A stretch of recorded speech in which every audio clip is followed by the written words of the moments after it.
Hi, everyone. Thanks so much for joining us today. Let's give folks a few minutes to get logged on, and then we'll go ahead and get started.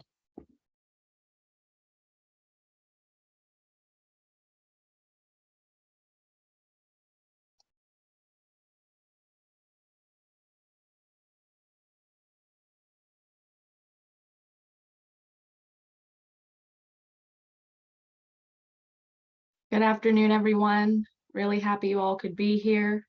We'll give it another minute. I see folks are still logging on.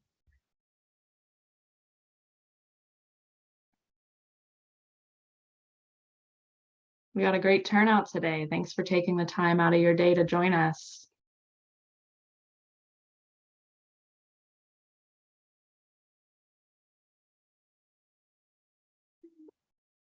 Okay, it looks like we've kind of leveled off, so I'm going to go ahead and get started. Welcome to today's webinar. The Housing Alliance of Pennsylvania is a statewide coalition working to increase access to safe, decent, and affordable homes for all Pennsylvanians. We work to fulfill our vision for a home within reach through state and federal policy advocacy and creating opportunities to connect, share, and learn from your peers, events, and our annual Homes Within Reach conference. If you aren't a member, we ask that you consider joining. Webinars are free for all members. You can visit our website to join as a member, or you can connect with us by emailing info@housingalliancepa.org. Today's webinar is going to run for approximately 60 minutes, including time for question and answer. If you do have a question for the presenters, we ask that you use the Q&A function and only utilize the chat function if you have a question for Housing Alliance staff about logistics. Again, please use the Q&A function.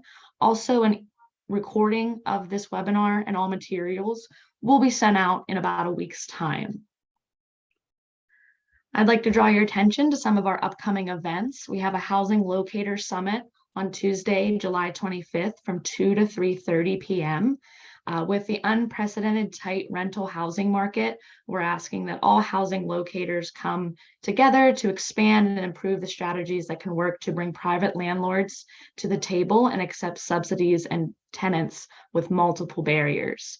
We are also going to be having a webinar on July 26th about utility assistance and what is going on in that space. And then please save the date for our annual Homes Within Reach conference on December 6th to the 8th at the Hershey Lodge in Hershey, PA. We have some great resources. One that just got released, Landlord Engagement in a Post-Pandemic Rental Market, What is Working and Not Working. You could find that on our resource page. And then also to learn more about housing needs across the state, check out our housing needs snapshots that detail the state of affordable housing in all 67 counties across the state. And with that, I'd like to introduce our wonderful presenters today. We have Winnie Branton. She's the president and founder of Branton Strategies, LLC, and the senior advisor of the PA Land Bank Network. We have Ann Lewis, the executive director of the Tri-Cog Land Bank. And then we have Brian Lawrence, Executive Director of the Westmoreland County Redevelopment Authority and Land Bank. We really are thankful for all of our speakers for sharing their time and expertise with us. And with that, I am going to turn it over to you, Winnie. Thank you. Thanks so much, Jen. I'm going to share my screen now.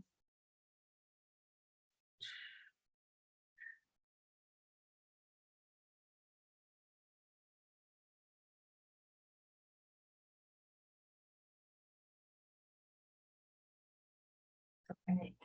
I will advance these because that's where we are today. You just got our introduction. So I'm going to start by just saying again, thanks to Ann and Brian for joining me today. I really appreciate all their help today and always on trying to figure out how to understand and educate folks about land banks in Pennsylvania. There are two parts to the webinar today. The first part, we're going to talk about land bank basics, like a land banks 101. And then for the second part, we're going to talk about land banks and affordable housing and how land banks really can be a great partner and a terrific foundation for creating and preserving affordable housing in Pennsylvania. So to start off, I like to think about what is the problem that we're trying to solve. So here with land banks, we're really trying to solve the problem of vacant, abandoned, and tax delinquent properties. And we've all seen how these properties can have an adverse effect on public health, generating and growing individual wealth for households, and then also community costs and expenses. So the problem that we're seeking to address is related to all those types of problems. Blighted, abandoned, tax delinquent, vacant properties, however you describe them, they all impose significant costs on taxpayers, municipalities, and neighborhoods. And a land bank is a tool that can help return these properties to productive use. I want to caution too by saying at the beginning that not every community needs a land bank.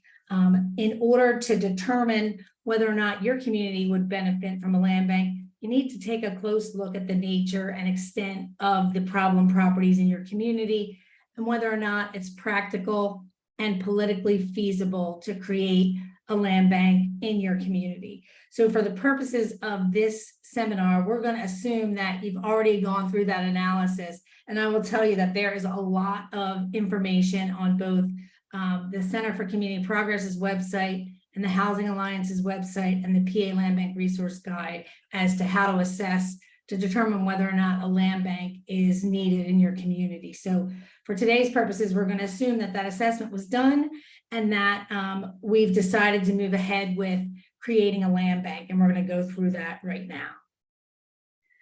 So what is a land bank? To start off with, there's a couple key pieces and of the definition that you really need to understand. The first is that it's a governmental entity, right? It's a governmental entity, and the purpose of the governmental entity is singular in that it wants to convert vacant, abandoned, and tax delinquent properties to productive use. Three key concepts that I want you to remember when we talk further about what a land bank is. One is that a land bank is only one tool. There's a whole toolbox that exists in Pennsylvania, thanks in large part to the Housing Alliance and advocates like Ann and Brian, that helps municipalities deal with blighted and abandoned properties, like conservatorship, like code enforcement, but a land bank is one tool. Secondly, that most land banks in Pennsylvania are focusing on vacant properties so as to not promote or lead to displacement of residents. The land bank law doesn't prohibit land banks from acquiring occupied properties, but the trend is definitely to focus on vacant properties. And then last, and probably most importantly of all these three key concepts, is that a land bank requires a lot of engagement, education, and collaboration. There are taxing bodies that are involved. There's government agencies, there's residents and resident groups. All of these entities and individuals and groups should be part of your work from the beginning, right? Build that big group of supporters at the start. And because they are all right now touching some aspect of vacant, abandoned, and tax delinquent properties in their day-to-day life. So why land banks? There are, again, and at the end of the presentation, there's a slide that has a lot of resources on it. There are many resources that talk about what a land bank is, why land banks are important. But here are just 4 of the key reasons why land banks work and are working in Pennsylvania and nationally. One, that they're a proven tool. A lot of municipalities want to try new things, but they are reluctant to go forward unless they can show that it has worked in other communities. So in Pennsylvania, we're lucky that we're able to point to functioning, working land banks in order to encourage other communities to take a look at this resource. Secondly, a land bank removes barriers to getting properties back on the tax rolls. That's the end outcome that we're looking for, right? We want to get these properties back to productive use. Third, right now in places without a land bank, there are dispersed responsibilities for dealing with blighted and abandoned properties.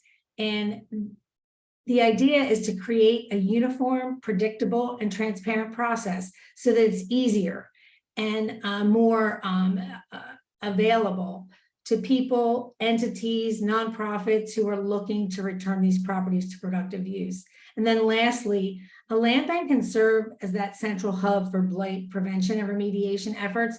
As I just mentioned, there are a lot of hands that work and touch the vacant, blighted, and abandoned properties in Pennsylvania. So having one central place that can be the clearinghouse for all these things is good. And land banks in Pennsylvania are stepping into that role. So under Pennsylvania law, there are a couple of options for how to form a land bank. The Pennsylvania Land Bank law was passed in 2012, and it not only authorizes the creation of land banks, but it also prescribes certain rules for operating and governing a land bank. It can take many forms and can be included in communities of all kinds. What I really like about the law is that it's flexible and it's designed to meet communities' needs, not to be a cookie cutter that works for everybody.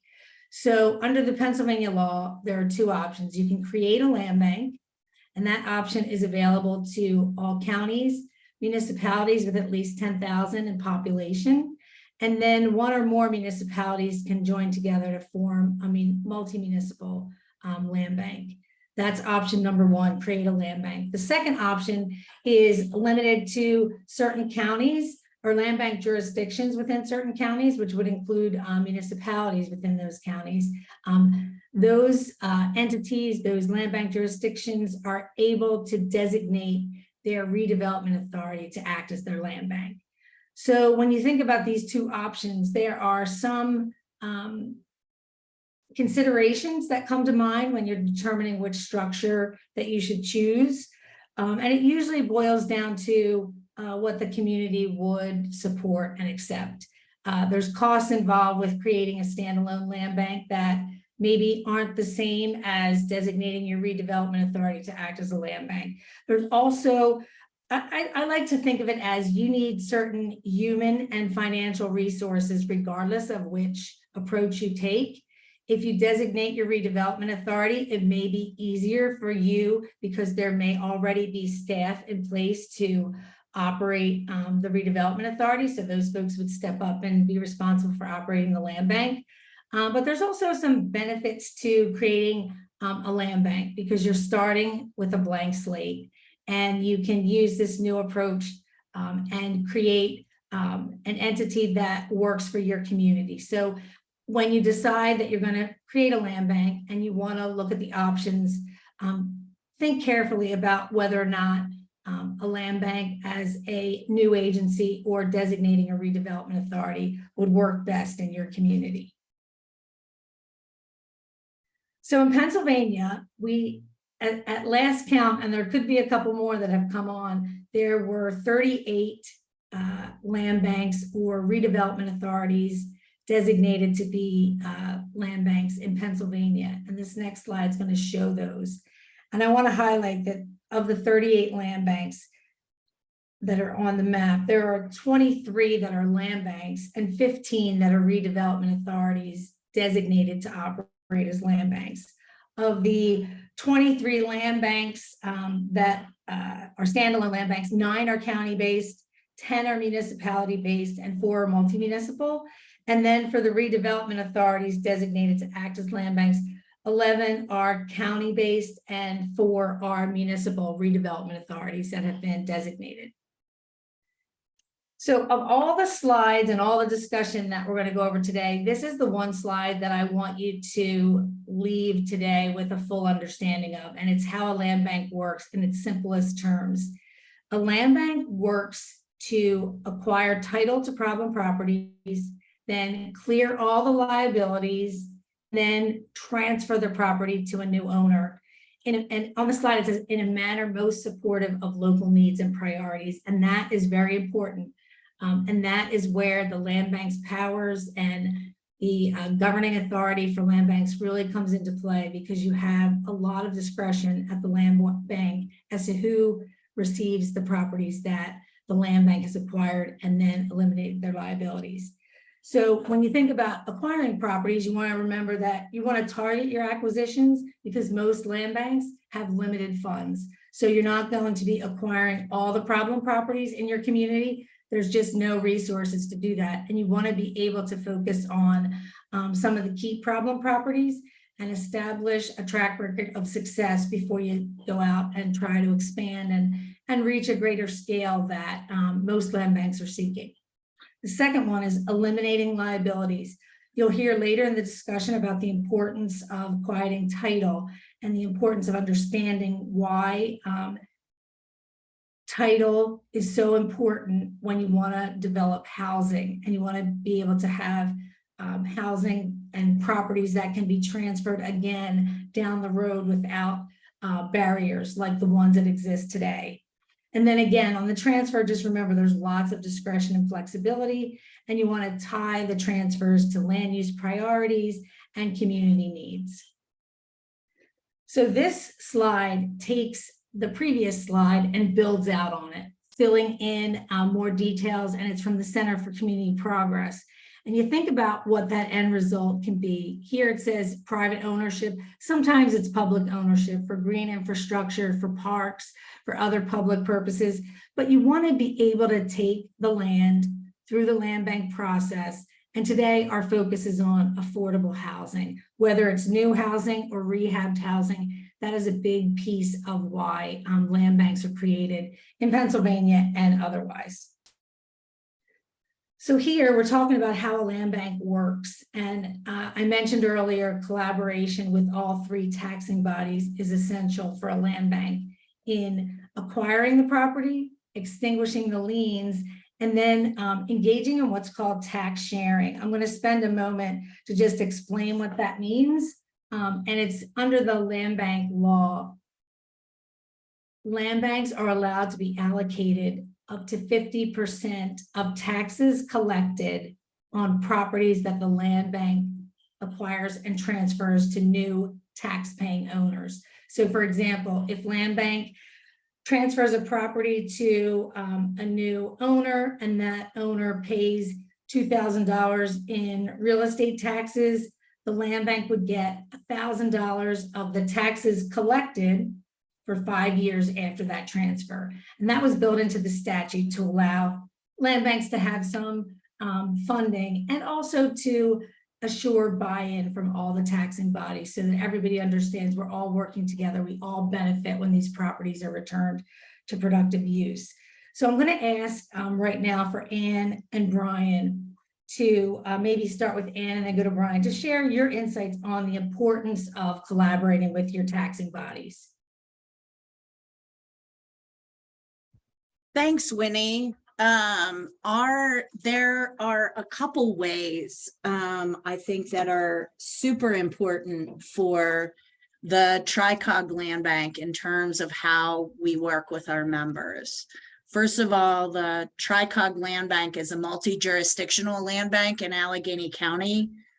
Our members are Allegheny County, our municipalities, but also our school districts. Probably fundamentally, and we'll talk about the payment part a little bit later, but I think fundamentally in the functioning of our land bank, we need to develop trusted relationships with our communities, their elected officials, our residents, in order for us to do our work as efficiently, I guess, as possible. You know, it's important that they know who we are. Not every community has the same priority. There are some of our communities where affordability is a challenge, and the creation of safe and affordable housing is led by the affordability piece.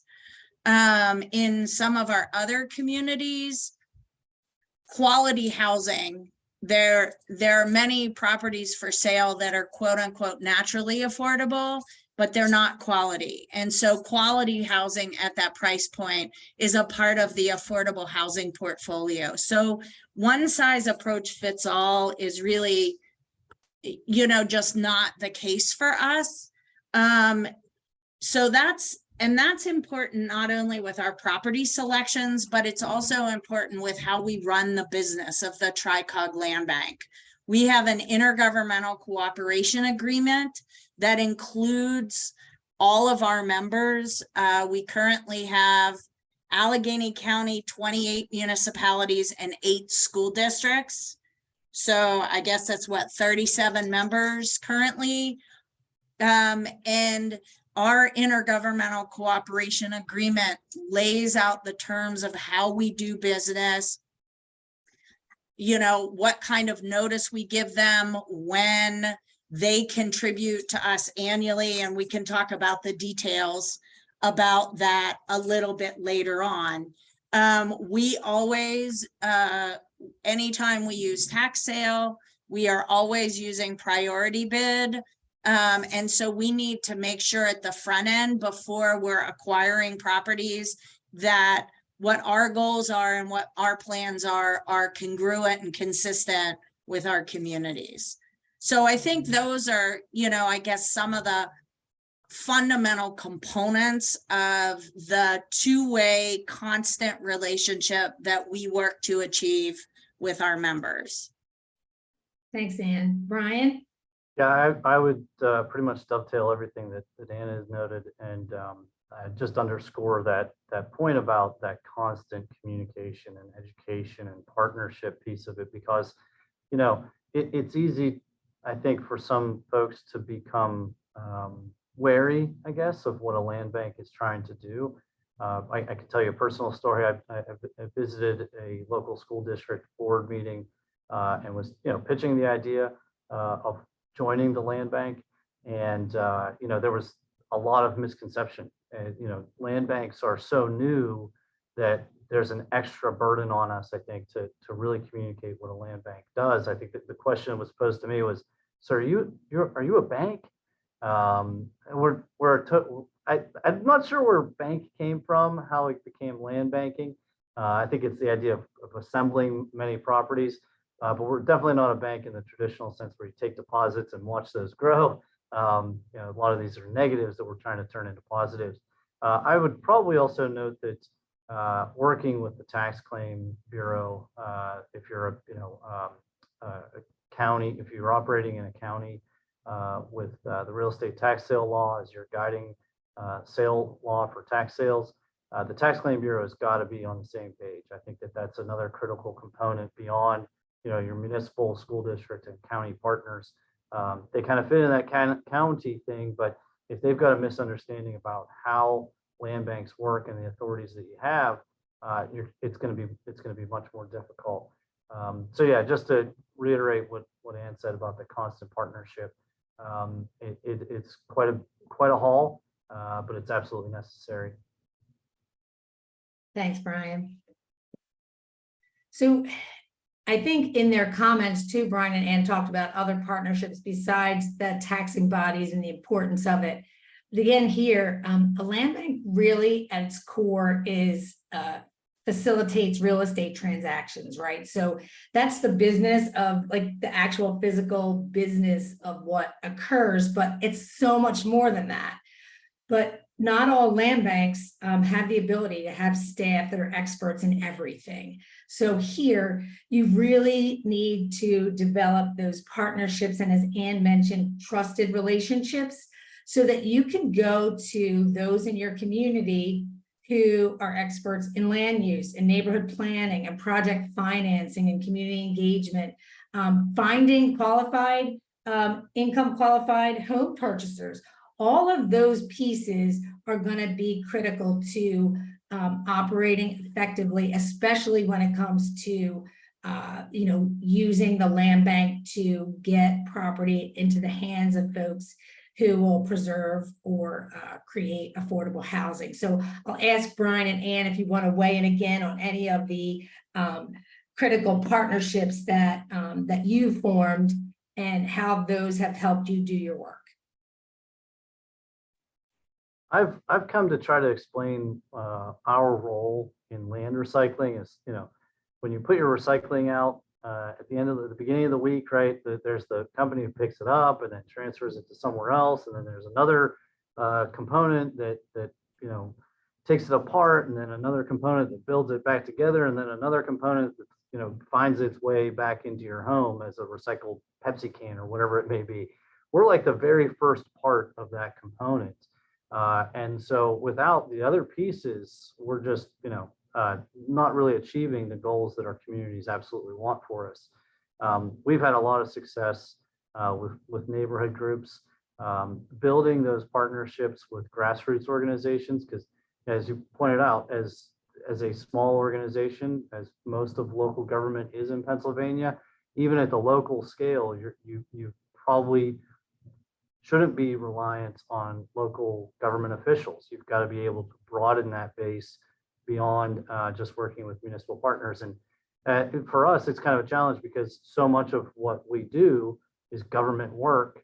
And so we want to empower our government partners to be using code enforcement effectively and so on. But that's really at the beginning end of this work. So you've got to be able to build those partnerships. And I think we've had good experience with that. I know that some partners come, some partners go. So being adaptable to the needs of those different partners is essential as well. Great, thanks, Brian. Ann? So ditto everything that Brian said, but to add to that, that's a little bit different and related, very related to the work that the Tri-Cog Land Bank has done focused on affordable housing.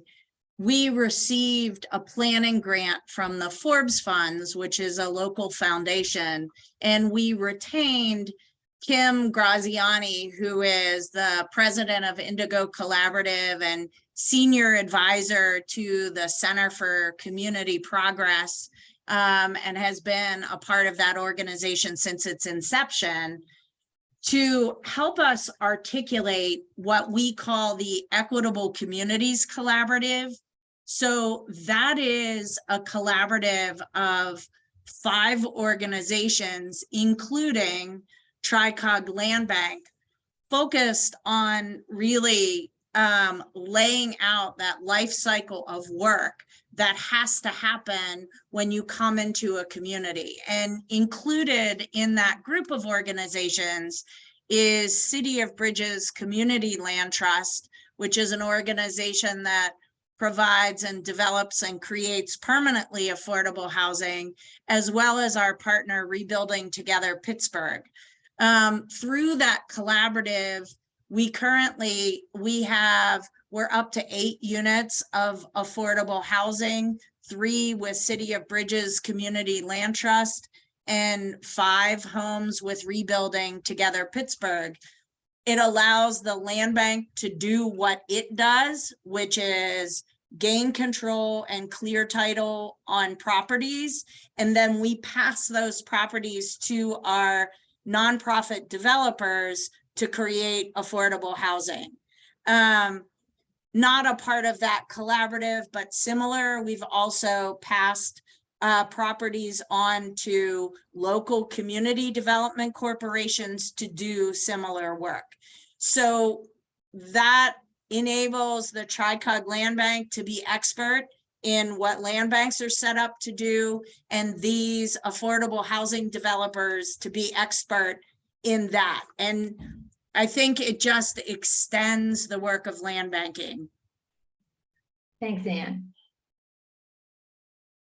So this slide just shares some of the key powers and duties of a land bank, and I'm not going to go into all of these, but I want to focus on that first one because Ann and Brian, I think, mentioned priority bid or acquiring properties at judicial sale. That is the key power that has led most land banks in Pennsylvania to be created. And what that power does, it allows the land bank to negotiate the purchase of properties that make it to judicial sale and avoid auctions to the highest bidder for some of the judicial sale properties. Land banks are not using priority bid to acquire all of the judicial sale properties. They're using them to acquire usually handfuls of properties, sometimes one property at the sale. Also, I want to note that under the land bank law, again, there are broad powers given. There's one provision that says land banks have all powers necessary and appropriate to achieve the mission and purpose of the legislation. So that, again, gives broad discretion and flexibility to land banks when they're trying to figure out, given this basket of powers that we've been given, and given the duties that we've taken on, what is going to work best in our community so that we can advance those local plans and priorities with respect to the use of land. So I want to focus a minute or two on how land banks acquire properties at judicial sale. As I mentioned, it's by negotiated agreement. The sum is stated for purchase. It doesn't have to be dollars. It can be for any consideration, and that includes like agreeing not to develop the property for a particular use, agreeing to pay for the demolition or to do the demolition work. There is a lot of flexibility there with respect to what consideration the land bank can pay. And for most of them, land banks are agreeing to pay the minimum bid for a property at judicial sale or some other negotiated sum of money. What it does, it removes that property from the public auction, where typically at those public auctions, the property goes to the highest bidder. And in some counties in Pennsylvania, the minimum bid is like $1,500 to $2,500. So properties can be acquired at judicial sale for nominal cost by an average person. And sometimes those purchasers at judicial sale do not have the capacity, the skill, the expertise to take that property and bring it into code compliance and then return it to the tax rolls. So here, this power in land banks allows them to negotiate with the tax claim bureau or the other plaintiff or tax foreclosing body a price to purchase the properties at judicial sale without having to be the highest bidder. So the judicial sale provisions under the two key statutes in Pennsylvania for delinquent tax collection, the real estate tax sale law, and then the municipal claims and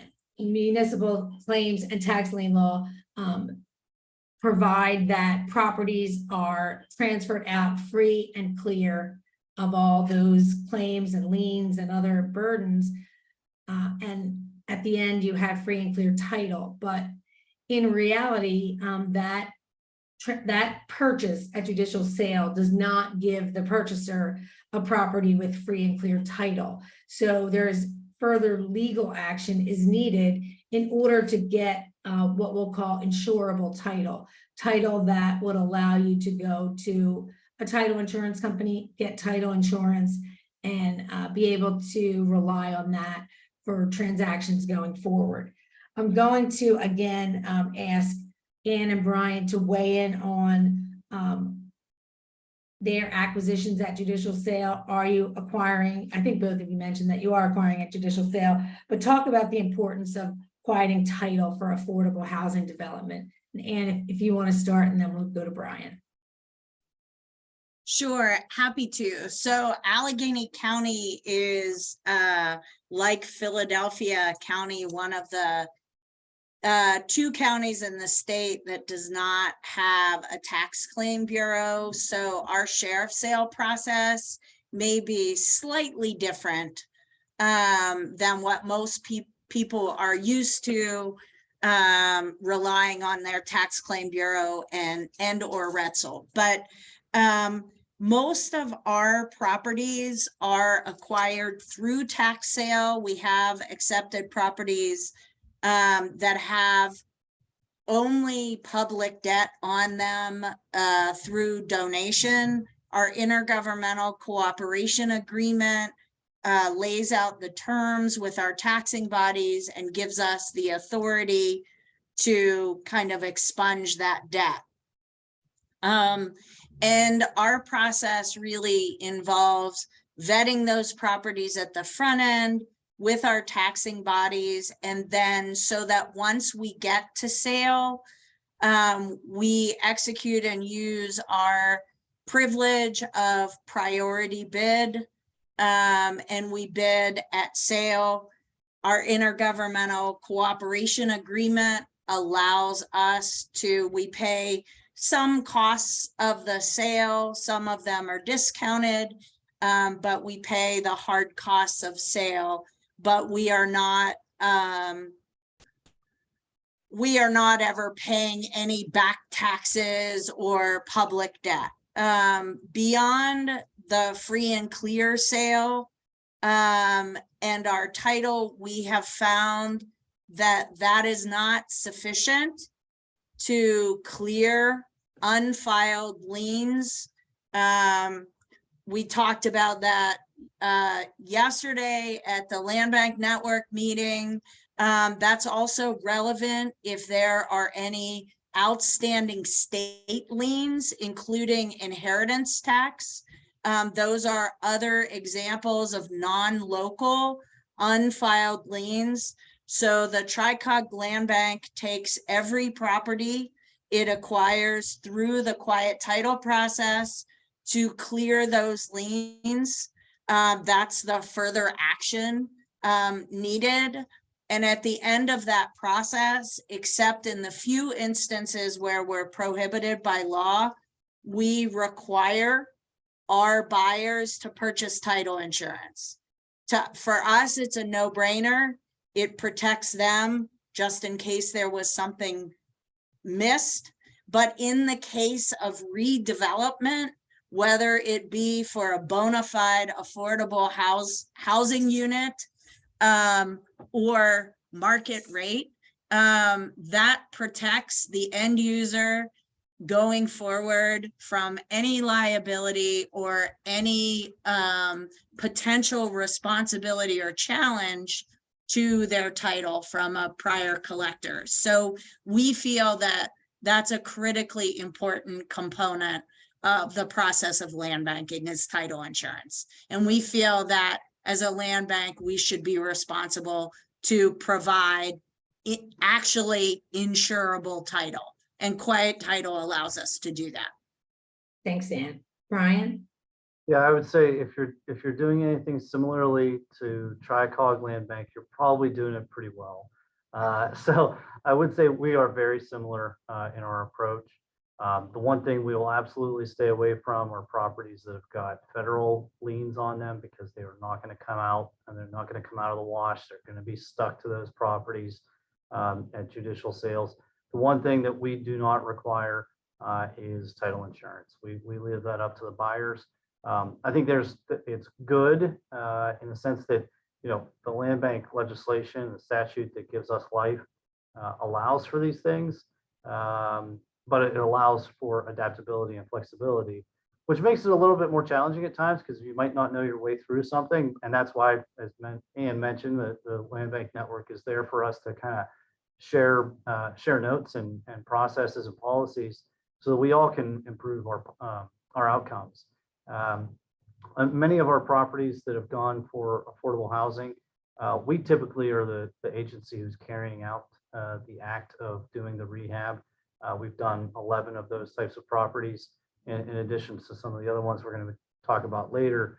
And those go through a typical closing process with a real estate agent. And so all of those properties are having those protections. But for non-affordable housing, a lot of side lot things, we've come to the conclusion that we won't require title insurance for a side lot addition.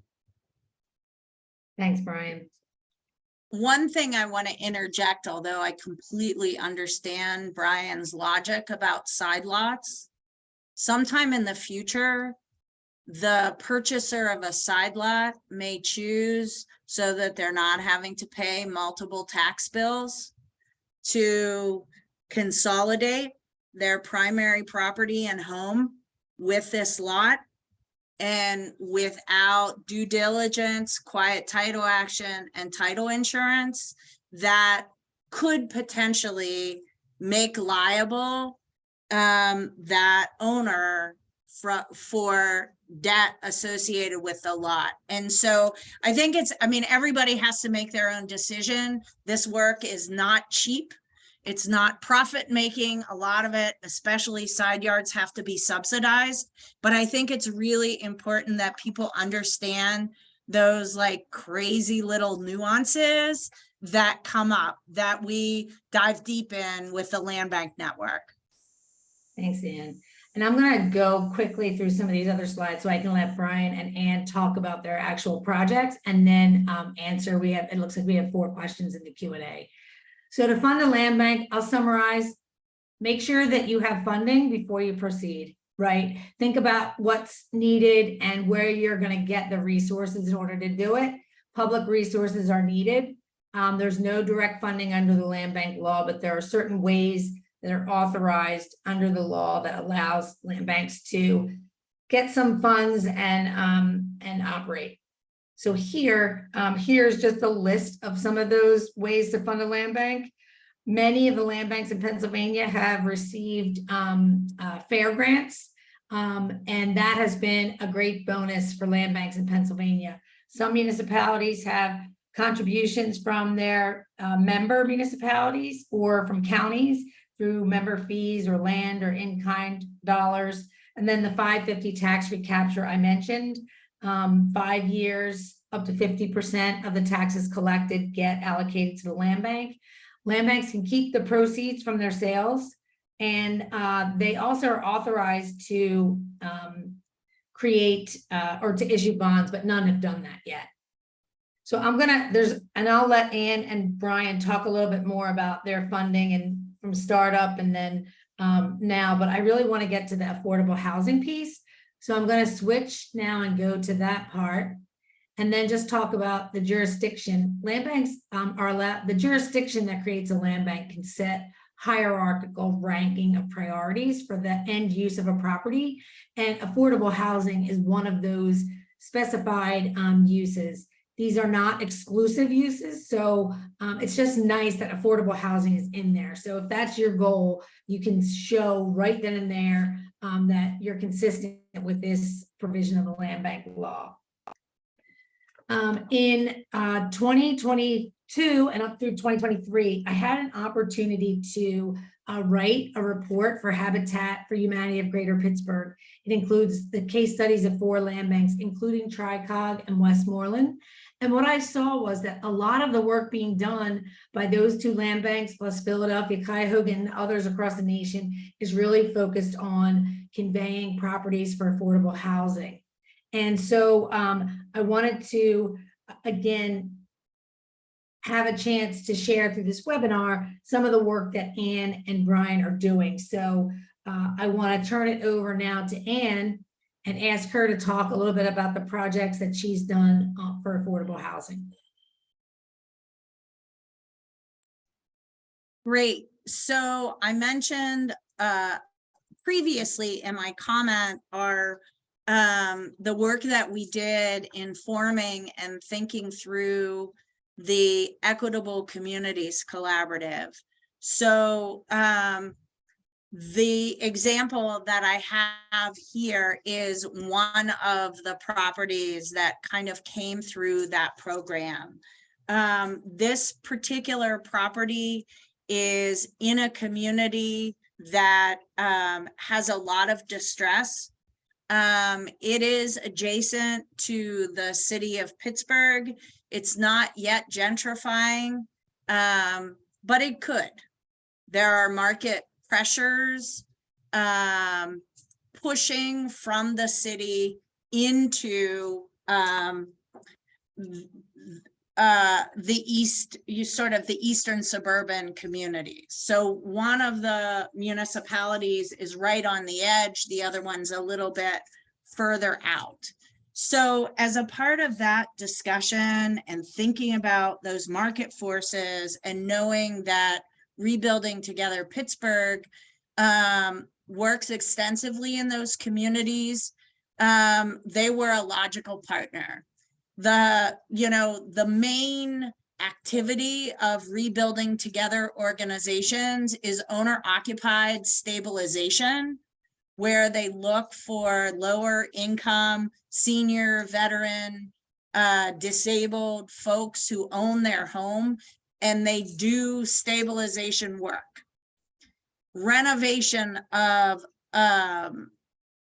unoccupied homes as affordable housing units are complementary. So if we could shift to the next slide, these are two examples of the 5 properties we've done with RTP. One of them is located on 5th Street in Rankin. These photographs, we don't have a ton of them, give you a before and after of what the property looked like. That property is about to be sold. For a little bit, we thought we had someone that was going through City of Bridges Community Land Trust, but that sale fell through. But this property is actually about to close and will transfer to a new lower income homeowner. The other property is a row home that is down the row from 519 Sunnyside Avenue, which Tricog Land Bank owns and renovated itself.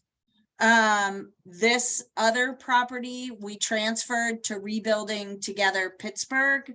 Both of those units finished at about the same time. Both recently went on the market, and both of them have received competitive offers but have not yet closed.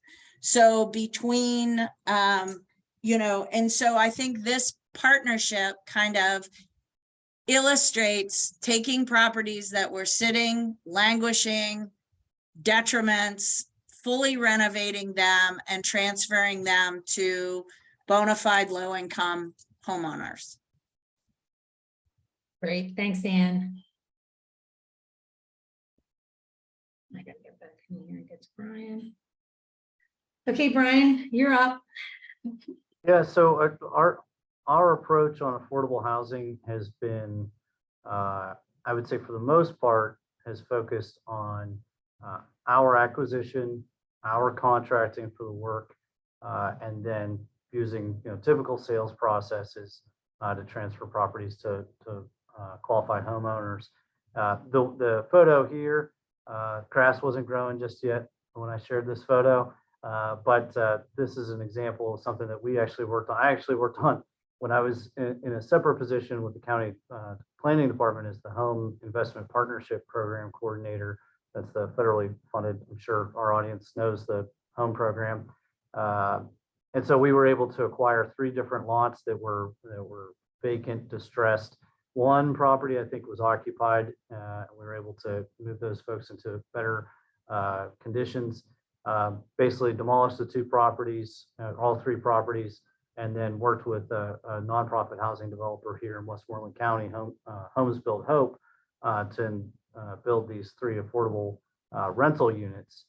So we've done rental and we've done for sale housing. This was really just a magnificent project, but was a huge haul.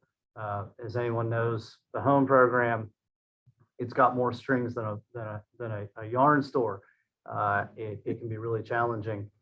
This was, I think, a $3 million project to get 6 rental units in these triplex format. If you want to go to the next slide, I'll talk about our other partnership with the National Community Stabilization Trust. So they're a nonprofit organization that works with banks, and prior to a property becoming REO or real estate owned, they have a program called the First Look program that allows community organizations like ours to take a gander at those properties for a very short period of time to determine if it might have some value for us before they go to, usually it's a sheriff's sale, at least in the case of Westmoreland County. So these 2 properties, both in Westmoreland County, Cherry Street, Latrobe, and South 6th Street in Youngwood, were identified through the National Community Stabilization Trust. We acquired them, drew up scopes of work, contracted for the work, and then again, ultimately sold them to qualified homeowners. The magic here for us with the NCST properties is the Fair Realty Transfer Tax Fund. That has been huge for us. It is a great tool for us to rehabilitate properties. We get a small bit, it's a competitive program. We are awarded about $200,000 on an annual basis. Another $100,000 that goes to accessible housing. We install ramps and lifts on private homes. But then, we have about $200,000 on an annual basis. So it's small, it's slow moving.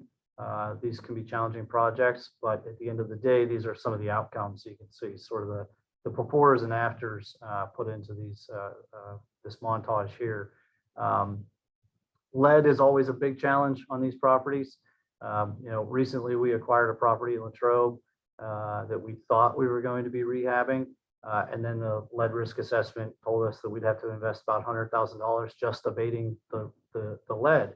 And thankfully, our partnership as a redevelopment authority who has funding available for demolition, and as a land bank, merging these two, both the funding source and the authorities, the ability to acquire these properties at tax sales or through NCST. We've got the funds, we've got that backstop to say, okay, this is a real problem in the community. We can take care of it in the absence of having, a money tree to pour into these properties and really still stabilize the neighborhood. So working with NCST has been great over the years. Chris Garland is a great person to reach out to. If you haven't heard of NCST, I can certainly share his contact information. I'm sure he'd be happy to speak with you about what they offer to nonprofits and organizations like ours. Thanks, Brian. I'm going to quickly just mention that there are other slides from other land banks showing partnerships for affordable housing. Here's Philadelphia's program that also is in the Regional Land Banks report. Pottstown Borough also worked with Genesis Housing Corporation in the borough to rehab this property that's going to go to affordable homeowner. City of Lancaster as well, their land bank authority. And outside of Philadelphia, outside of Pennsylvania, Cuyahoga Land Bank, there's also a discussion of their work with Greater Cleveland Habitat in the Regional Land Banks report I mentioned.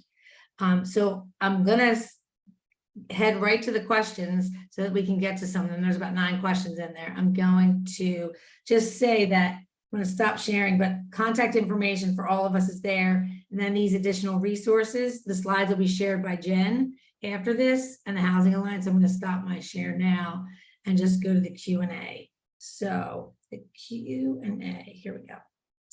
Okay, so the first question we had, County Redevelopment Authority acts as a land bank. Can it work in communities of less than 10,000 residents? Yes, it can. If the County Redevelopment Authority is working in that county and all the communities, the land bank can also work in those communities.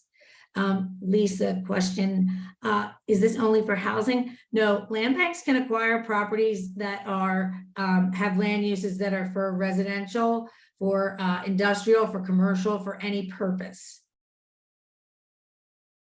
Can municipalities purchase properties through a land bank acting as a proxy for a housing nonprofit that is interested and then transfer it? Yes, there are many instances where a land bank will transfer to a municipality and then the municipality transfers to a housing nonprofit or other entity for the development of affordable housing. Yes, Brian, and you would see no obstacle to that. Okay, let's see what our next question here is. Have any land bank properties been, okay, no, sorry, I jumped ahead of one. Do you include any estate recovery claims in your quiet title actions? I don't understand what that means, so I'll ask Brian and Ann if you do, and if not, we can ask the questioner what that means. That's a new term to me. So I'm not sure what that is explicitly, but I can say that our lawyers have spent a lot of time developing a relationship with the Pennsylvania Department of Revenue. In most cases, we like, and this is something that's missing in the legislation, in my not so humble opinion, that there needs to be a more efficient process for land banks across the state, because we, like any other organization, have to reach out to the Department of Revenue where there are known outstanding estate taxes, and negotiate. Most of the time they waive the fees. There have been a couple properties where we've actually had to cut a check to the state of Pennsylvania to pay somebody's inheritance tax, which I think is ridiculous for our land bank or any land bank, but that's what we have right now. The next question on here, have any land bank properties been renovated into affordable rental units? The answer is to that is, have you done any, Ann, affordable rental units? Not yet, but we're talking about that with City of Bridges Community Land Trust, in terms of creating affordable, permanently affordable rental units. But we haven't done anything yet. And how about Brian, was that Latrobe project, the 6? Those were new construction, so I guess they wouldn't count, but they are owned by Homes Build Hope. That was our development partner. The next question, when these properties are sold to buyers as affordable housing, are deed restrictions placed against the deed to ensure continued affordability, and for how long?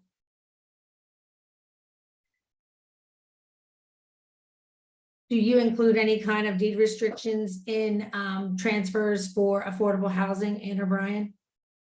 I'll admit I'm hazy on that, but I'm almost certain that we have at least a recapture period, but I could be wrong about that. So I would, if the funds are yours, you can put those kinds of provisions in there. I think it's absolutely appropriate to do so. Yeah, and I've seen, it again depends on the funding source for the project that often dictates whether or not there are deed restrictions. But as Brian said, a land bank can include those kinds of qualifications in transfers because of the broad discretion that's given to land banks under the law. Okay. Okay, we do have time for maybe one more question, and I know there is a lot, so we will make sure that we send out answers with the follow-up documents after the webinar. But if you all want to take 1 or 2 more questions in our final minute, Okay, we can do that. I think the next one is one that could be answered in a minute. What are some of the data guidelines to justify the need to establish a land bank? One big one is, are a lot of properties going to judicial sale? Because that's going to be your place to get properties. But Brian and Angie, want to weigh in on what other data guidelines would justify the need to establish a land bank? I would say if you've got problem properties that have been languishing for a long time and they are tax delinquent, think about it this way: is that the tax delinquent piece of it is the critical part of what a land bank does. Land banks can do many other things. We do lots of other things, but that'd be the critical piece. I wouldn't necessarily say that there's you have to have 5. If it's a really big, huge problem property and it's tax delinquent and it's ready for a judicial sale and you're concerned about where that property is going to end up, it needs to be in some agency's responsible hands. I think that sometimes that's enough, and sometimes it's just joining. Like us, we have a number of member municipalities, 30 out of 65, that really join for at least they're predicting that they're going to have some of those kinds of problem properties, or they may have had just one that is just such an issue for them that they needed that help, and they've done that.